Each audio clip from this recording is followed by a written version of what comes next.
स्वागत है deep story teller में। दोस्तों, अगर आपको सच्ची डरावनी कहानियां पसंद है तो चैनल को सब्सक्राइब करें, वीडियो को लाइक करें और अपने विचार कमेंट्स में जरूर बताएं।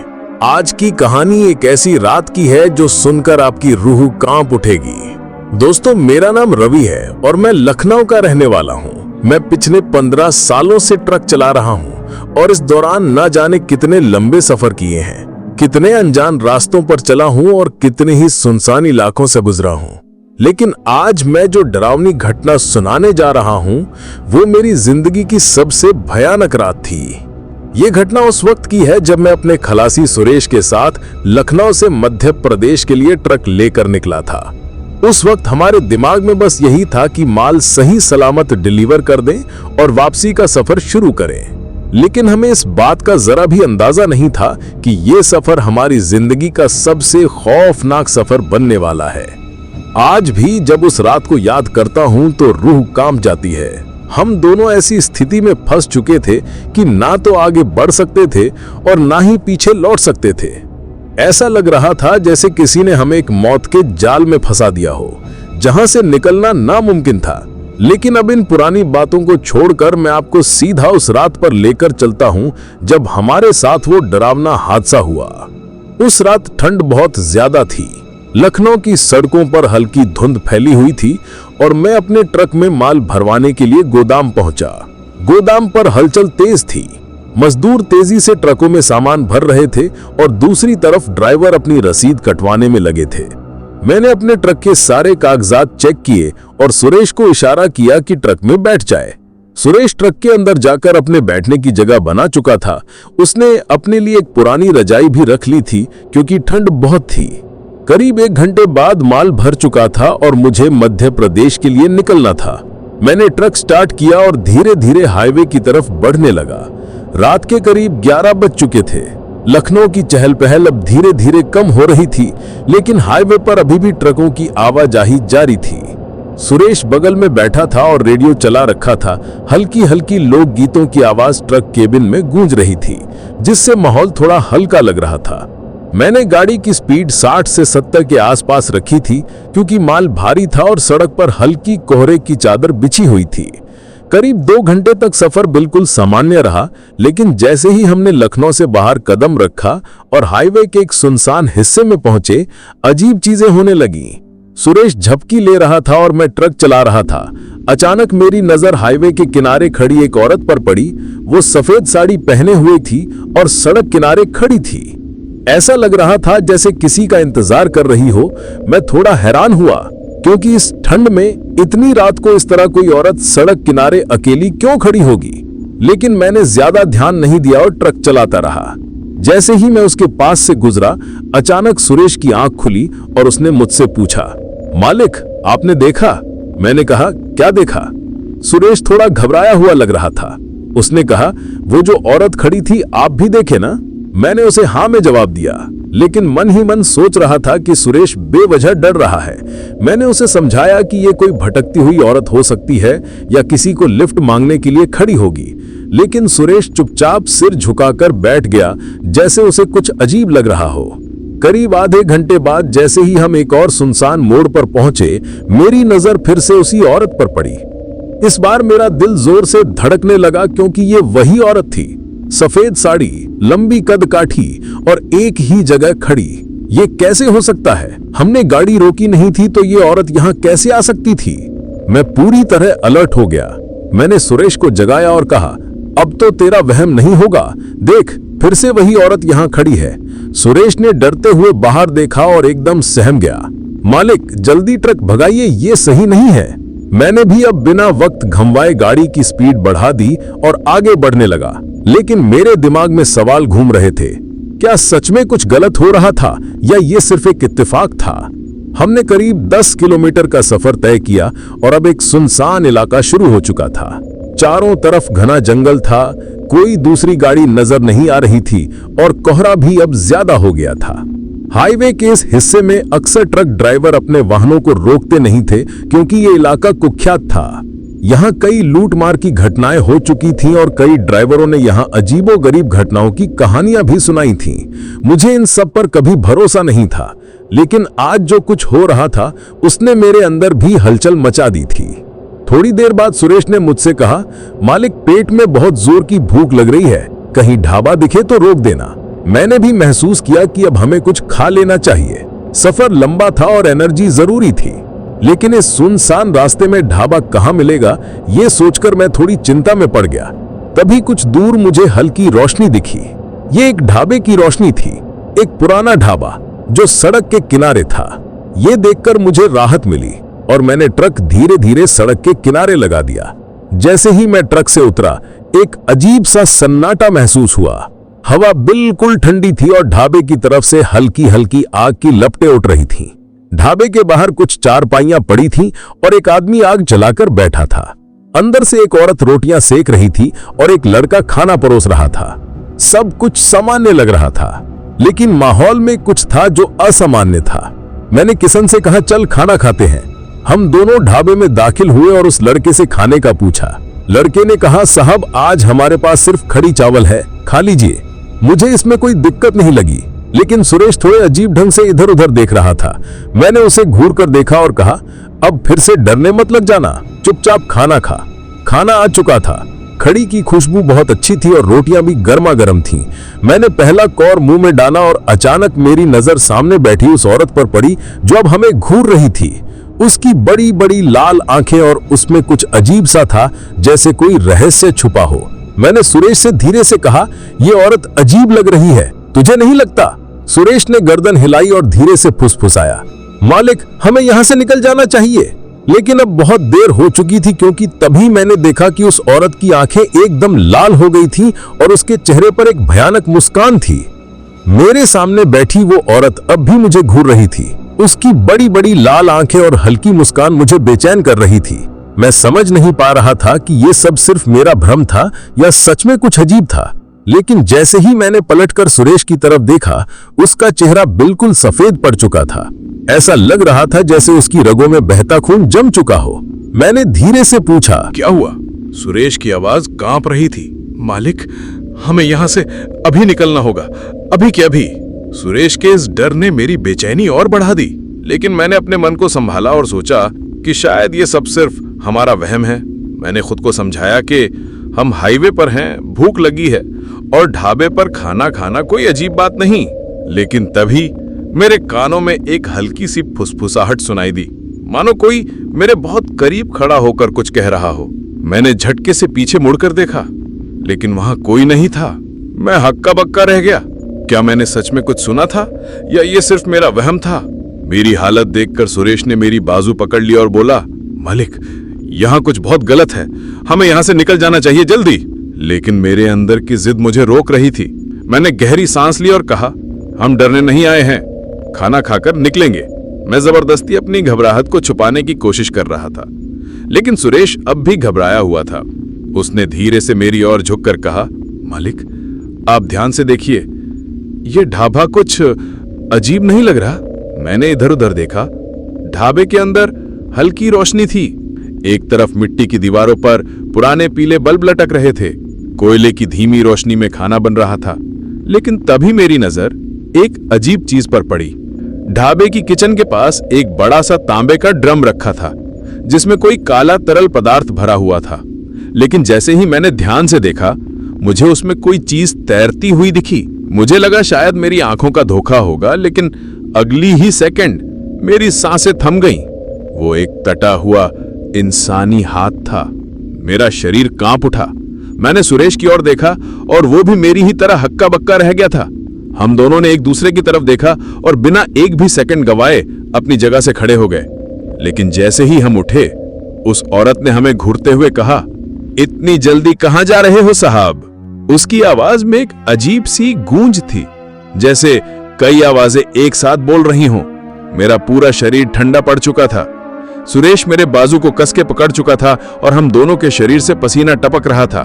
मैंने जबरदस्ती खुद को शांत रखते हुए कहा, हमें आगे जाना है, बहुत देर हो गई है। लेकिन मेरी बात पूरी भी नहीं हुई थी कि उस औरत ने जोर से हंसना शुरू कर दिया। एक ऐसी हंसी जिससे मेरी रीढ़ की हड्डी में ठंडक दौड़ गई। उसके साथ ही ढाबे के बाकी लोग भी हंसने लगे। उनकी हंसी किसी सामान्य इंसान जैसी नहीं थी, वो एक डरावनी गूंजती हुई खौफनाक हंसी थी। अब मुझसे बिल्कुल भी रुका नहीं जा रहा था। मैंने सुरेश को इशारा किया और हम दोनों तेजी से अपने ट्रक की तरफ भागे। लेकिन जैसे ही हम ट्रक के पास पहुंचे, हमारे पैरों तले जमीन खिसक गई। ट्रक वहां था ही नहीं। हमारा ट्रक जिस जगह खड़ा था वहां अब सिर्फ घना कोहरा था। मैंने अपनी आंखें मलकर दोबारा देखा, लेकिन ट्रक का कोई नामो निशान नहीं था। मालिक, हमारा ट्रक कहां गया? सुरेश की आवाज अब लगभग चीख में बदल चुकी थी। मेरा दिमाग शून्य हो चुका था। मेरे हाथ पैर ठंडे पड़ चुके थे। ये सब असंभव था। हमारा ट्रक अचानक गायब कैसे हो सकता था? लेकिन इससे भी ज्यादा खौफनाक बात यह थी कि अब ढाबे की सारी रोशनी भी बुझ चुकी थी।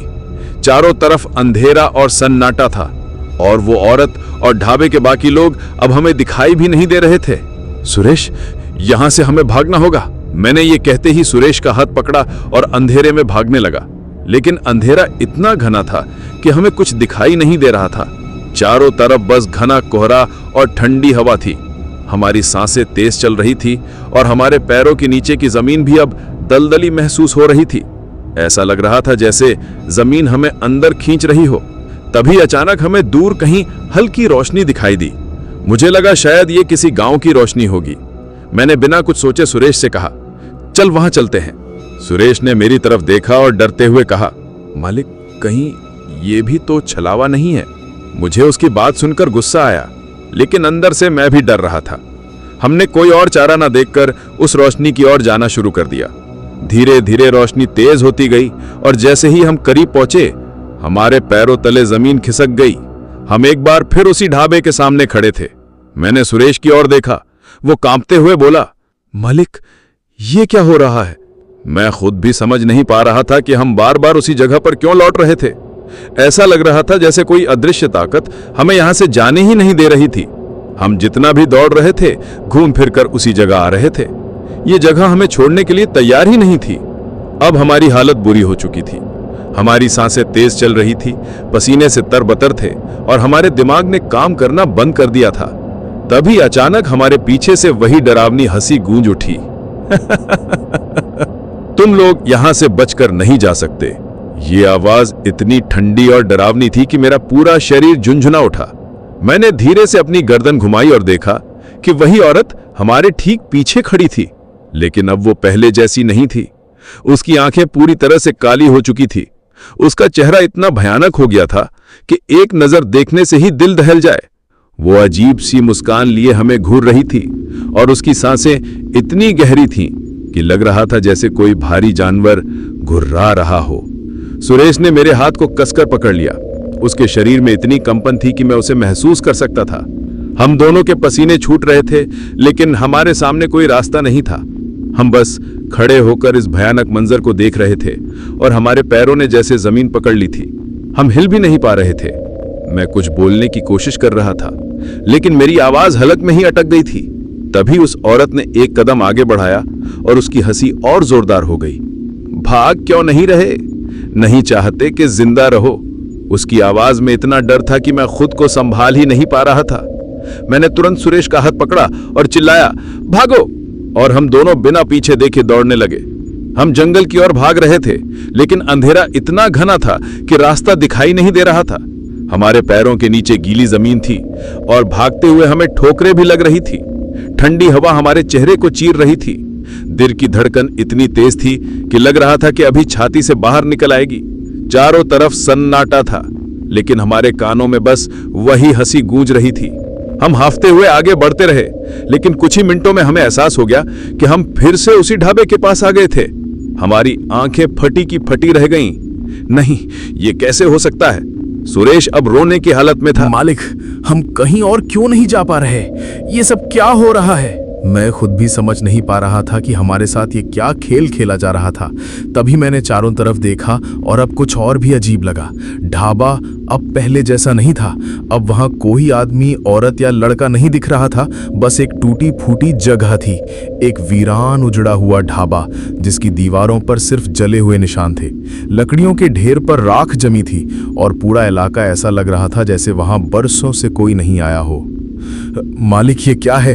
अभी तो यहाँ रोशनी थी, ढाबा था, लोग थे, लेकिन अब किसन की आवाज कांप रही थी। मेरी खुद की हालत ऐसी थी कि मैं एक शब्द भी नहीं बोल पा रहा था। क्या हमने जो देखा वो सच था या कोई छलावा? तभी हमें फिर से वही हंसी सुनाई दी, लेकिन इस बार आवाज सिर्फ एक तरफ से नहीं बल्कि चारों तरफ से आ रही थी। ऐसा लग रहा था जैसे कोई हमें घेर चुका हो। हमारी रूह कांप गई। हम हड़बड़ाकर एक तरफ भागने लगे, लेकिन तभी हमें एक और डरावनी चीज दिखी। ढाबे के ठीक पीछे एक पुराना कुआं था। मैंने पहले उसे नोटिस नहीं किया था, लेकिन अब वो हमारी तरफ ध्यान खींच रहा था। कुएं से हल्का हल्का धुआं निकल रहा था और ऐसा लग रहा था जैसे कोई उसमें से हमें घूर रहा हो। सुरेश ने मेरा हाथ पकड़ा और धीरे से फुसफुसाया, मालिक, इस कुएं में कुछ है। मैं भी महसूस कर सकता था कि इस कुएं के अंदर कुछ अजीब था, लेकिन हमारे पास और कोई रास्ता नहीं था। मैंने सुरेश से कहा, देख, हमें यहां से निकलना होगा। हम जितना भाग रहे हैं उतना ही यहां वापस आ रहे हैं। कुछ तो गड़बड़ है। सुरेश ने घबरा कर पूछा, तू अब क्या करे? मैंने अपनी हिम्मत जुटाई और कहा, हमें इस जगह की सच्चाई जाननी होगी, वरना हम यहां से कभी नहीं निकल पाएंगे। मैं धीरे धीरे कुएं की ओर बढ़ा। मेरी हर सांस भारी हो रही थी। जैसे जैसे मैं कुएं के पास पहुंचा, मुझे वहां से हल्की हल्की चीखों की आवाजें आने लगी। ऐसा लग रहा था जैसे किसी को जिंदा जला दिया गया हो। मैंने डरते डरते कुएं के अंदर झांका, लेकिन जो मैंने वहां देखा उसने मेरी आत्मा तक हिला दी। कुएं के अंदर खून ही खून भरा था और उसमें कई इंसानी हाथ और पैर कटे हुए तैर रहे थे। कुछ जलते हुए चेहरे भी दिखाई दे रहे थे जो मदद के लिए पुकार रहे थे, बचाओ हमें, बचाओ। मेरा पूरा शरीर जम गया। मैं एकदम सुन्न खड़ा रह गया।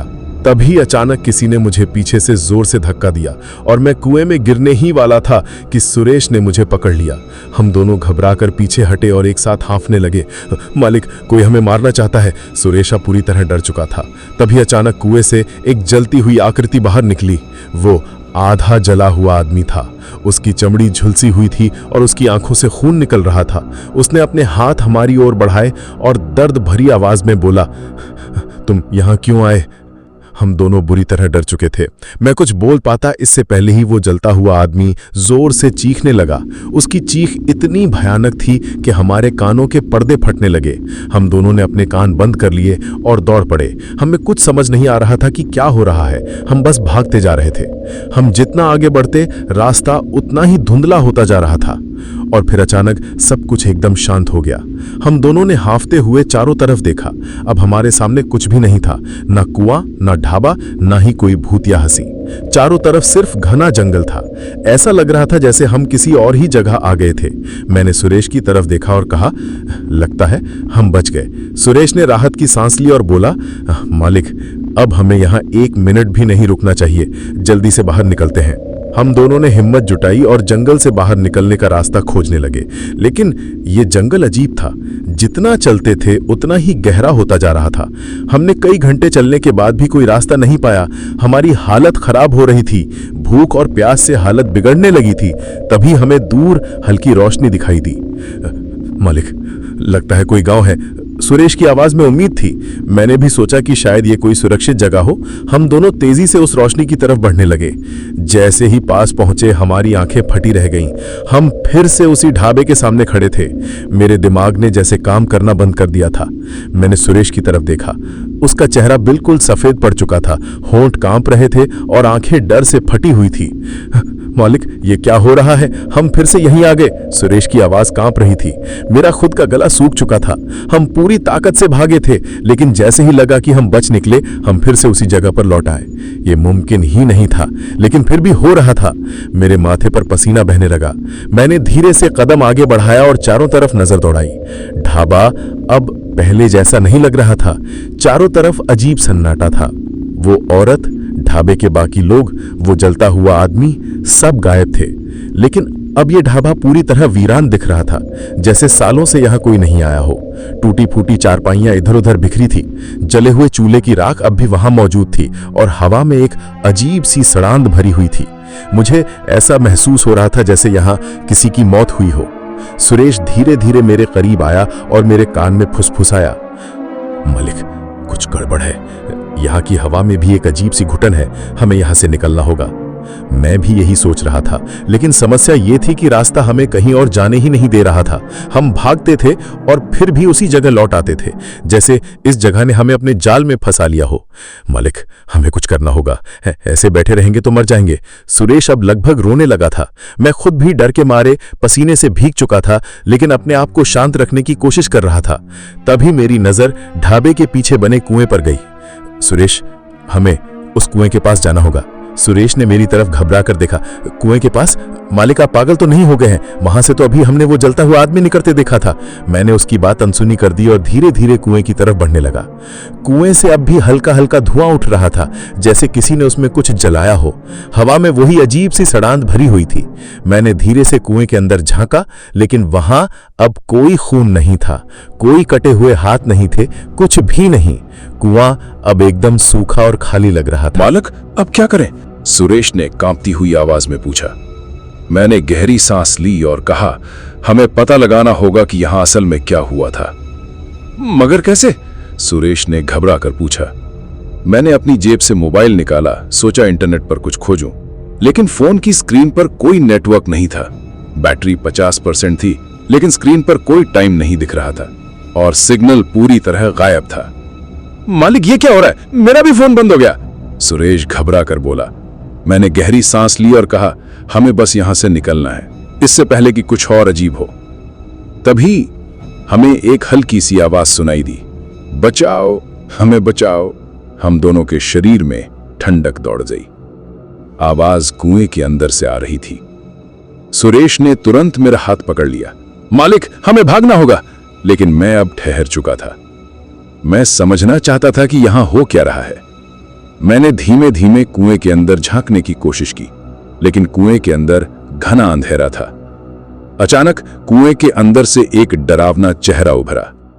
आधी जली हुई खाल, सड़ी हुई आंखें और खुले हुए होंठों से टपकता खून। वो चेहरा सीधे मेरी ओर देख रहा था। मैं बुरी तरह चीख पड़ा और पीछे गिरते गिरते सुरेश के ऊपर आ गिरा। सुरेश ने मुझे खींचा और चिल्लाया, मालिक, अब यहां से भागो। हम दोनों जैसे ही पीछे हटने लगे, कुएं के अंदर से तेज तेज आवाजें आने लगी। किसी की चीखें, किसी की दर्द भरी पुकार। ऐसा लग रहा था जैसे कोई आत्माएं वहां कैद थीं और हमें अपनी कहानी सुनाना चाहती थीं। और फिर अचानक ढाबे का पूरा इलाका हिलने लगा। जमीन कांपने लगी, हवा एकदम ठंडी हो गई और दूर से कई परछाइयां हमारी तरफ बढ़ने लगी। मेरा दिल इतनी जोर से धड़क रहा था कि मुझे अपनी ही सांसें सुनाई दे रही थीं। सुरेश मेरे कंधे को कसकर पकड़ चुका था। उसकी पकड़ से साफ लग रहा था कि वह अब पूरी तरह डर चुका था। मालिक, ये क्या हो रहा है? उसकी कांपती हुई आवाज मेरे कानों में पड़ी, लेकिन मेरे पास इस सवाल का कोई जवाब नहीं था। मेरे खुद के पैरों ने जैसे जमीन पकड़ ली थी। मैं अपनी जगह से हिल तक नहीं पा रहा था। मेरी नजर उन परछाइयों पर थी जो धीरे धीरे हमारे करीब आ रही थी। वे परछाइयां आम इंसानों जैसी थीं, लेकिन उनकी चाल अजीब थी। उनके शरीर से धुआं निकल रहा था और उनकी आंखें बिल्कुल सफेद थीं, जैसे किसी मरे हुए इंसान की हों। मैं सांस भी नहीं ले पा रहा था। ये कोई सपना नहीं था, ये हकीकत थी, मेरी आंखों के सामने हो रही थी। सुरेश अब जोर जोर से रोने लगा था। मालिक, हमें यहां से भागना होगा, जल्दी। मैं उसकी बात सुनते ही जैसे नींद से जागा और सुरेश का हाथ पकड़कर तेजी से दौड़ पड़ा। हम अंधेरे में भाग रहे थे। हमें रास्ता कुछ भी दिखाई नहीं दे रहा था। चारों तरफ घना कोहरा था और हवा में एक अजीब सी दुर्गंध थी, जैसे किसी ने बहुत सारे शवों को जला दिया हो। मैंने पीछे मुड़कर देखा। वे परछाइयां अब भी हमारे पीछे थीं, लेकिन अब उनकी चाल और तेज हो गई थी। वे अब दौड़ रही थीं हमें पकड़ने के लिए। मेरा दिल जोर से धड़क उठा। हमने अपनी पूरी ताकत लगाकर दौड़ना शुरू कर दिया। हमारे पैर जमीन पर तेजी से पड़ रहे थे, लेकिन ऐसा लग रहा था जैसे हम कहीं नहीं पहुंच रहे थे। हम बस भागते जा रहे थे और रास्ता कभी खत्म ही नहीं हो रहा था। तभी अचानक मेरे पैर के नीचे की जमीन हिलने लगी। मैं संभल भी नहीं पाया और जोर से गिर पड़ा। मेरे सिर में तेज दर्द हुआ। आंखों के सामने अंधेरा छाने लगा। मुझे लगा कि मैं बेहोश हो रहा हूं। सुरेश ने मुझे झक छोड़ते हुए कहा, मालिक, उठिए जल्दी, नहीं तो ये हमें मार डालेंगे। मैंने अपनी पूरी हिम्मत जुटाई और किसी तरह उठने की कोशिश की, लेकिन तभी मुझे महसूस हुआ कि जमीन अब भी हिल रही थी, जैसे भूकंप आ गया हो। चारों तरफ अंधेरा था और वो भयानक परछाइयां अब हमारे बेहद करीब थीं। और फिर एक जोरदार चीख गूंजी, ऐसी चीख जिसे सुनकर कलेजा फट जाए। ऐसा लगा जैसे किसी औरत को जिंदा जला दिया गया हो। मेरी आंखें डर से फटी रह गई। सुरेश मुझसे चिपक चुका था। अब हम कहीं भी भाग नहीं सकते थे। हमारे सामने वो जलती हुई आत्माएं खड़ी थीं। उनकी आंखों में भयानक गुस्सा था। ऐसा लग रहा था जैसे वे हमसे बदला लेना चाहती हों। मैंने अपनी पूरी ताकत जुटाकर उनसे बचने के लिए भागने की कोशिश की, लेकिन अब हमारे पैरों के नीचे जमीन नहीं थी। हम किसी गहरे अंधेरे में गिर रहे थे, जैसे किसी गहरी खाई में समा गए हों। मेरी सांसें तेज हो चुकी थी। चारों तरफ अंधेरा था और एक अजीब सी घुटन महसूस हो रही थी। मुझे कुछ भी दिखाई नहीं दे रहा था, बस गिरते हुए हवा की तेज आवाज सुनाई दे रही थी।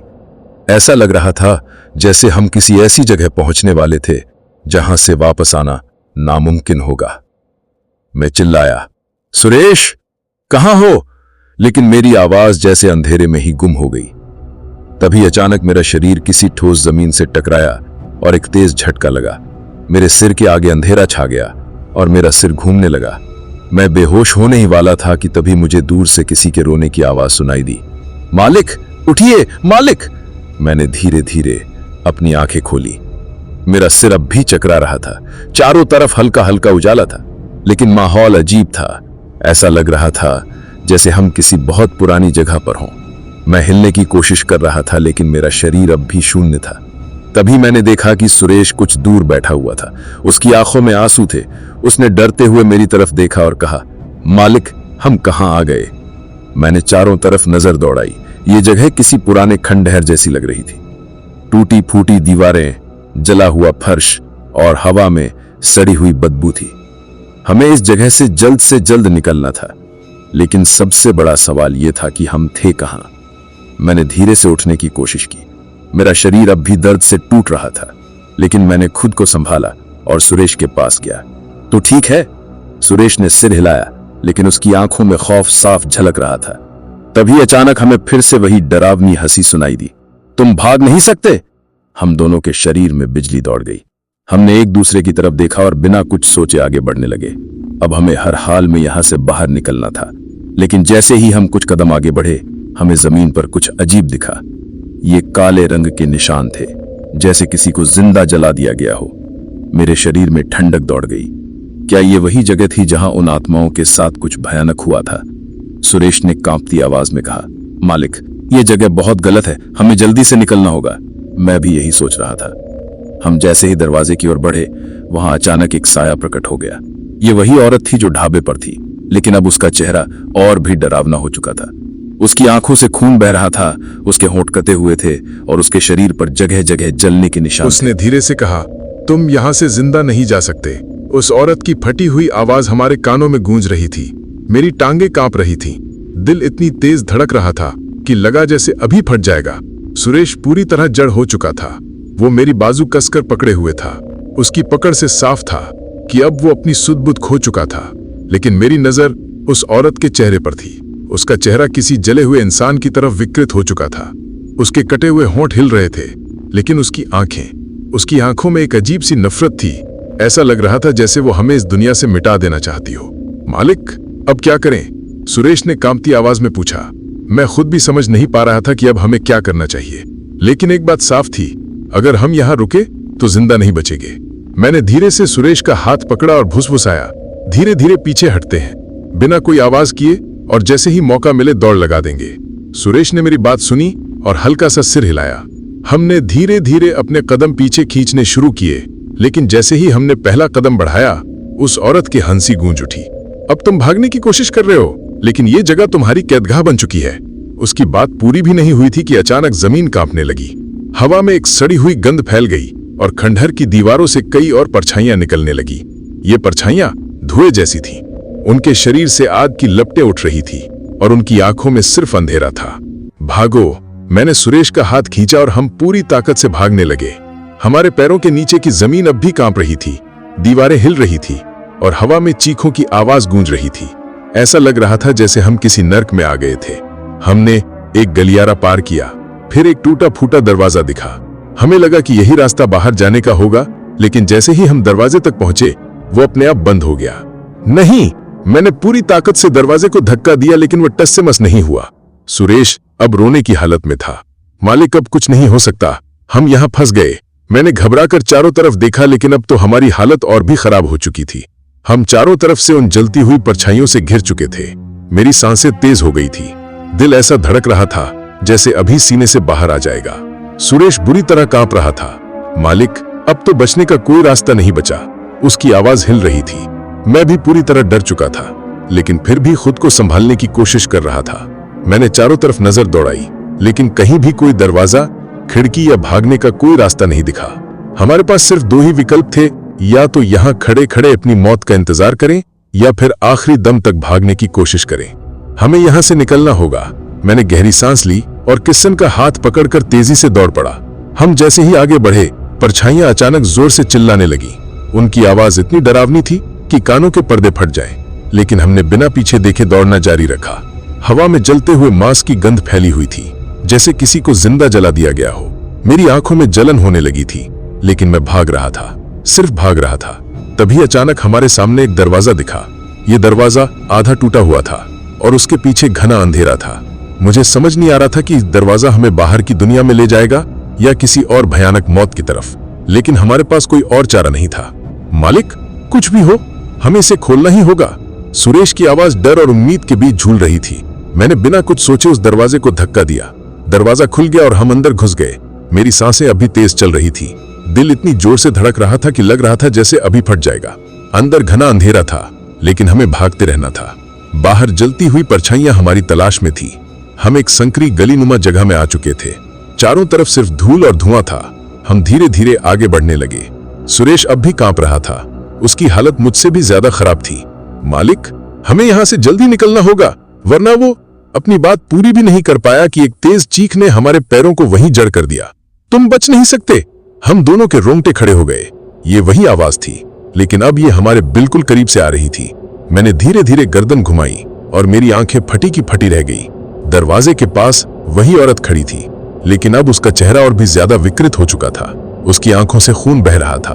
उसके आधे होंठ जल चुके थे और उसके हाथों में नुकीले पंजे उगाए थे।